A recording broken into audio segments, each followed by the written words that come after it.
Dear friends, history has turned another page in the sacred halls of the Vatican. Roughly 133 cardinals gathered in a grand chamber, sealed the doors behind them, and in less than 2 days chose the new spiritual leader of the Catholic world, the Pope.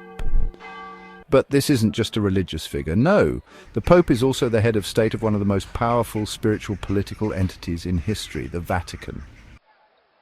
The previous Pope, Francis, the first Jesuit, the first South American, and a native of Argentina, brought with him the revolutionary soul of Latin America, molded by the poverty of Buenos Aires and the fire of social justice. He became a figure both revered and resented, notably by former US President Donald Trump and Israeli Prime Minister Benjamin Netanyahu. He gave a voice to the poor, to Gaza, to those left unheard. He smiled where centuries of popes had frowned.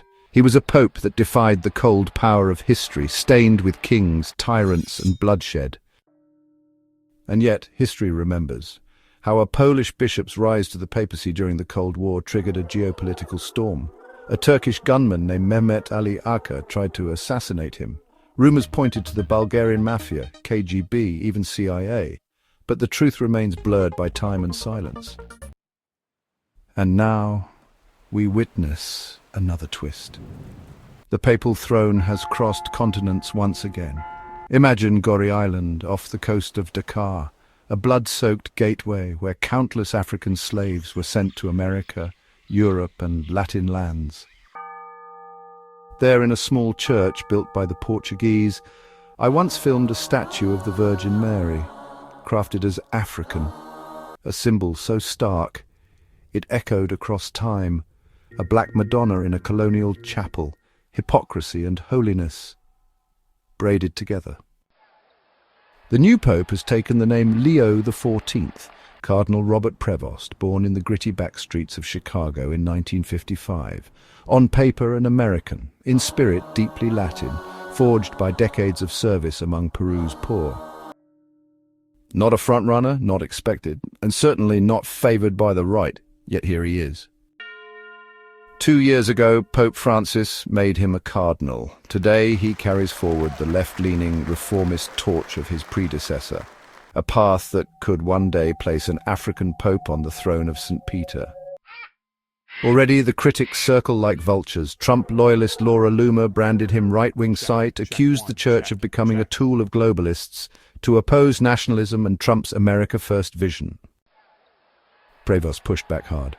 When US Vice President G.D. Vance tried to claim a biblical order for who we should love, family first, then neighbors, Prevost responded bluntly, Christ never asked us to rank our love. He openly condemned the deportation of Kilmer Abrego Garcia by Trump and Salvadoran President Nayib Bukele. He likened today's refugees, the persecuted, the marginalized, to Christ himself on the cross.